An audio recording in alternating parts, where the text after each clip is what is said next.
السلام عليكم ورحمة الله وبركاته. النهاردة إن شاء الله هنعمل مع بعض حاجة كلنا بنحبها. طبعا انتوا عارفين هي ايه. أول ما شفناها كده هي عبارة عن ليمون. ليمون مخلل، ليمون مخلل، بس احنا مش هنعمله اللي هو الليمون الني، بنعمله ليمون شبه مسلوق شوية. بنديله 3 دقايق كده على البوتاجاز ومية مغلية. وعندنا طبعا ايه بعد كده بنحط الليمون. وعندنا الفلفل. الفلفل ده احنا جايبينه اساس عشان نعمل بيه ايه هريسة، كلنا عارفينها. نحط مع الليمون فلفل بيبقى طعمه خطير. تمام. ومعانا طبعا اللي هو حبة البركة، ومعانا طبعا العصفر بتاع الليمون، وهنحط عليه شوية من الملح، ولو عندك شوية من الشطة، إن الفلفل ده حراق. تمام. بس قبل ما نسلقه بنقطعه ازاي؟ بسم الله، بسم الله الرحمن الرحيم. هو ايوه لسه الليمون ما صفرش عندنا يعني. بنقطعه ازاي؟ بنقطعه كده، بس بوريك الشكل يعني، بس كده عشان نقدر نحشيه. ده السلق بتاعنا. تمام. وبنعمله كده كله بالطريقة دي، ان ما ينفعش تقطعيه بعد ما ايه ما اتسلق، لان مش هيريح معاكي وانت بتقطعيه هيتهرول منك كده، فمش هيبقى حلو. فتقطعيه كده وهو لسه ني. تمام.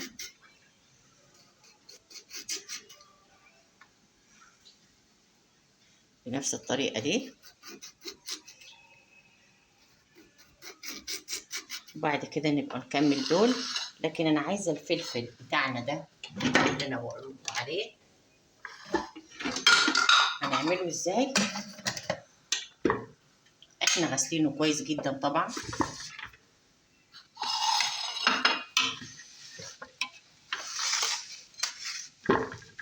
غاسلينه كويس. بنشيل طبعا الحته الخضراء بتاعتنا دي. انا بحب افرمه كده الاول. ده بالنسبه اللي هحطه لليمون غير بتاع الهريسه، عشان ده بيدي طعم حلو جدا لليمون. هتجربيه وهيعجبك جدا جدا جدا.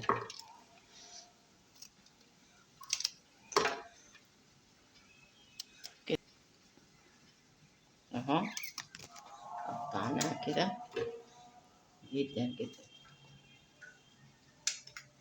سمي الله ونصلي على النبي عليه الصلاه والسلام. جدا جدا برضه.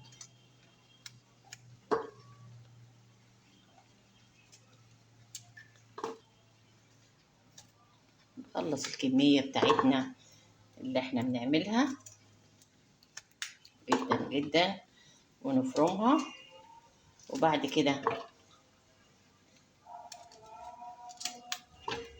عشان صوت الكبة بس معانا،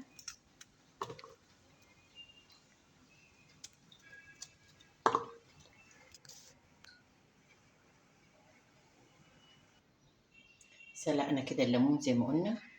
عطيتيه دول بس غلوتين عشان ايه ما يتهريش معانا، بس بالشكل ده كده. وده ما بياخدش معاكي في السوا. تمام. تمام.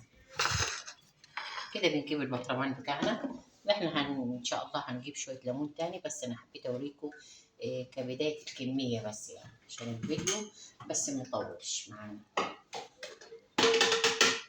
بسم الله الرحمن الرحيم.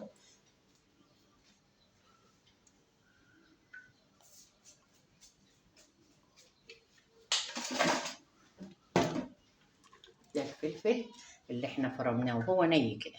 بسم الله الرحمن الرحيم. بالطريقه دي بتحط كل ده.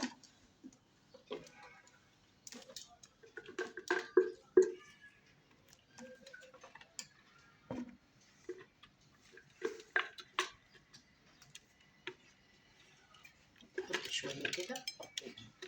ده كله نفسه مع الصوص بتاع الليمون مع الخلطه بتاعتنا. ده نفسها بتاكليها مع الخضار عادي بتاعنا، او كمان ممكن بتتبلي فيها لحمه، بتتبلي معاها منها فراخ، بتدي طعم خطير جدا جدا، طبعا طبعا جدا جدا. شايفه الخلطه دي وحديها كده تاكل نعم، تتقلب جدا جدا، ونحط ايه الخلطه كلها طبعا مع بعض جدا جدا. تمام تمام. حطينا كده الخلطه كلها دي مع بعض. بسم الله، بسم الله الرحمن الرحيم.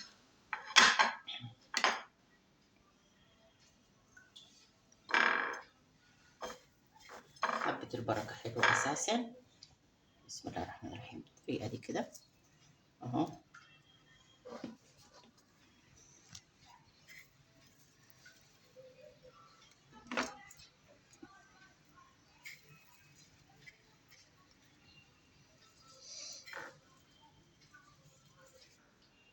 كده خلصنا الحشوات بتاعتهم بالطريقة دي. تمام.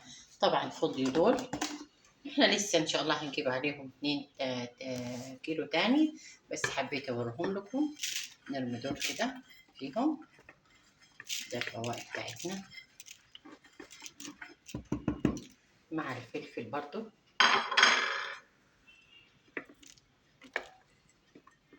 شوفي شكله حلو ازاي. الفلفل الاحمر ده بيديله طعم طبعا طبعا. صلى على النبي. بيديله طعم حلو جدا جدا.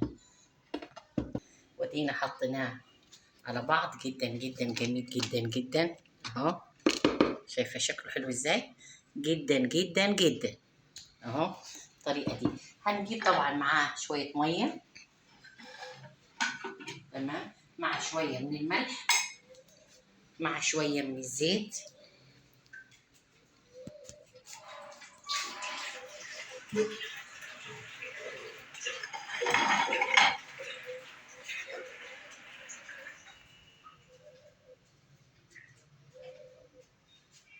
اهو شويه من الملح.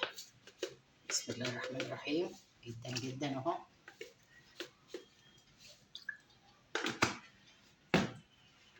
تمام. نحطه كويس جدا جدا الطريقه دي. بسم الله الرحمن الرحيم.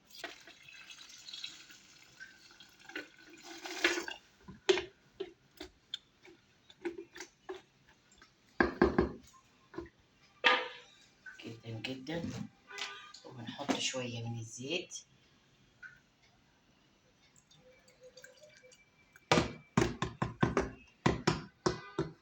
تمام. جدا جدا.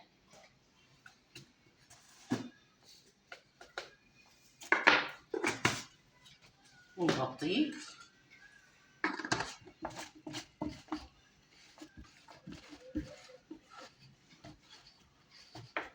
تدوسي على الغطا جامد عشان ما يدخلوش هوا، ونقلبه كده ونعمل كده كده الخلطة بتاعته بالطريقة دي. تمام. بعدين نقلبها كده اهو. تمام.